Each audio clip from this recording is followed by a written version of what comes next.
How to do nothing, Odell. The problem is not laziness. We live in a world that fears stillness. Every moment must be filled. Every second must be productive.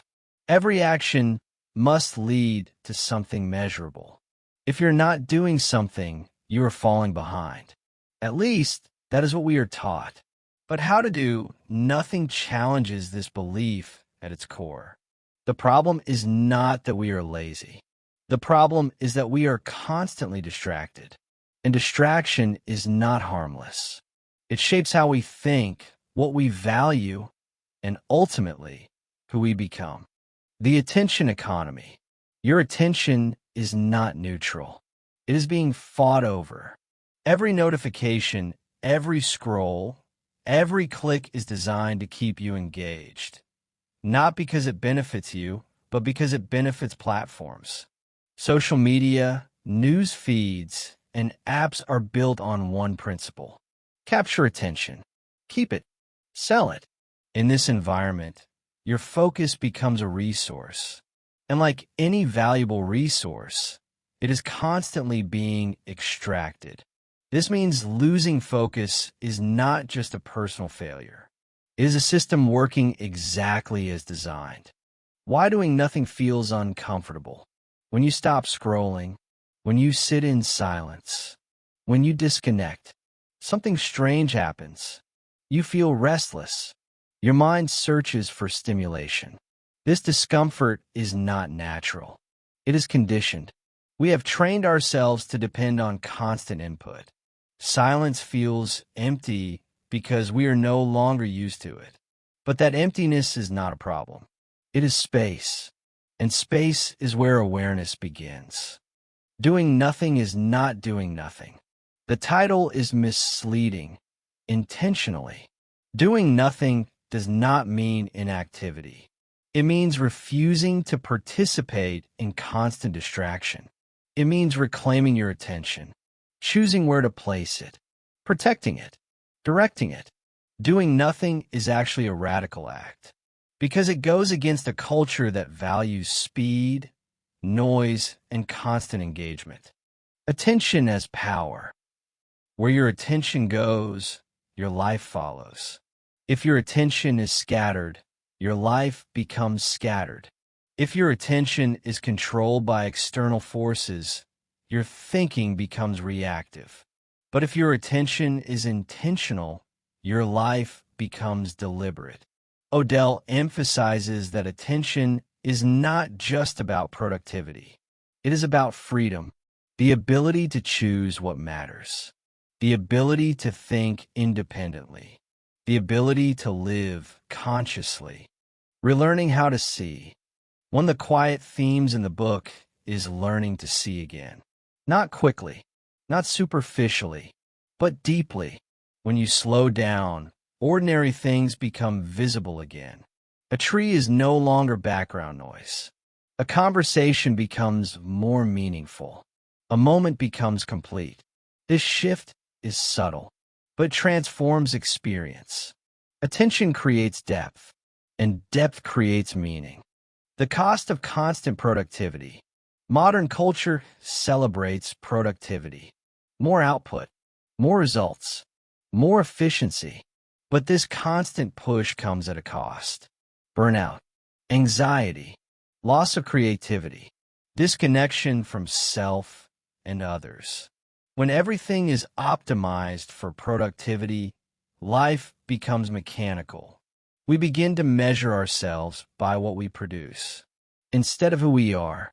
Why rest is resistance. Rest is often seen as weakness.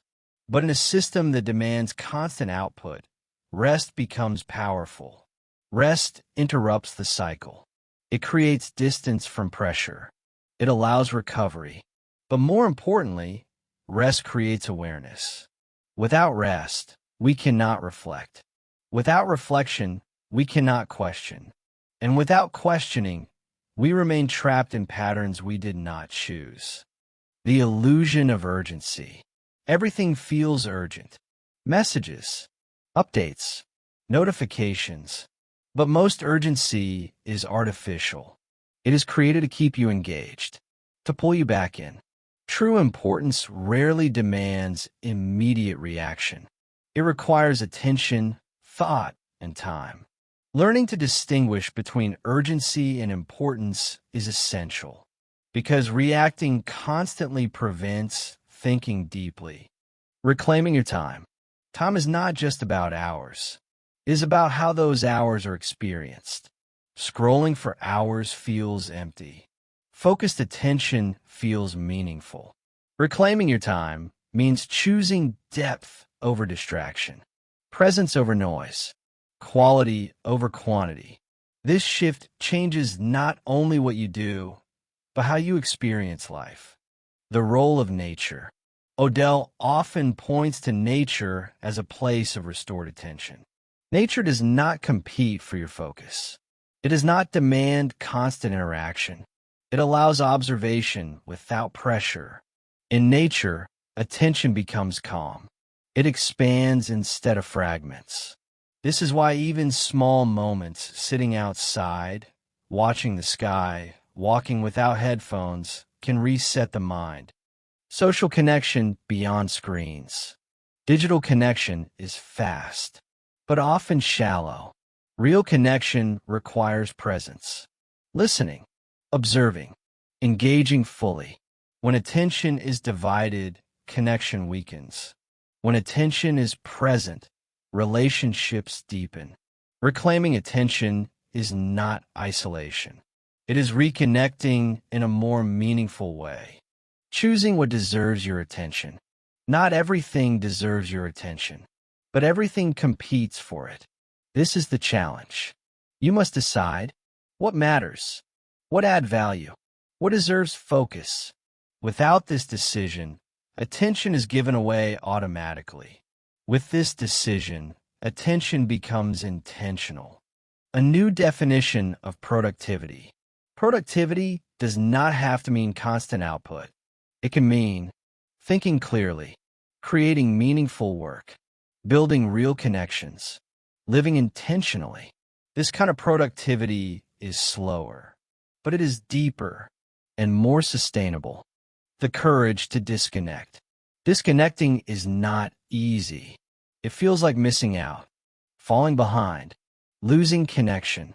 But in reality, disconnecting creates space. Space to think, space to reflect, space to understand yourself. It is not withdrawal. It is reclaiming control, designing an attentive life. Living with intention requires structure, not rigid control, but conscious design. You can limit digital distractions, create moments of silence, focus on one task at a time, spend time in environments that support attention. These small changes reshape how you experience the world. How to do nothing is not about escaping life. It is about returning to it, returning to awareness, returning to presence, returning to choice. In a world that constantly pulls your attention outward, the ability to pause becomes rare.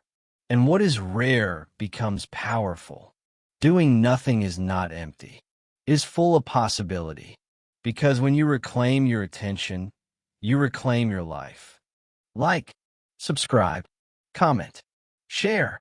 Like if this message reminded you it's okay to just pause. Comment. What's one thing you'll let yourself do absolutely nothing with today? Subscribe for weekly book wisdom that slows down your mind. Share this with someone who needs a little calm in their chaos.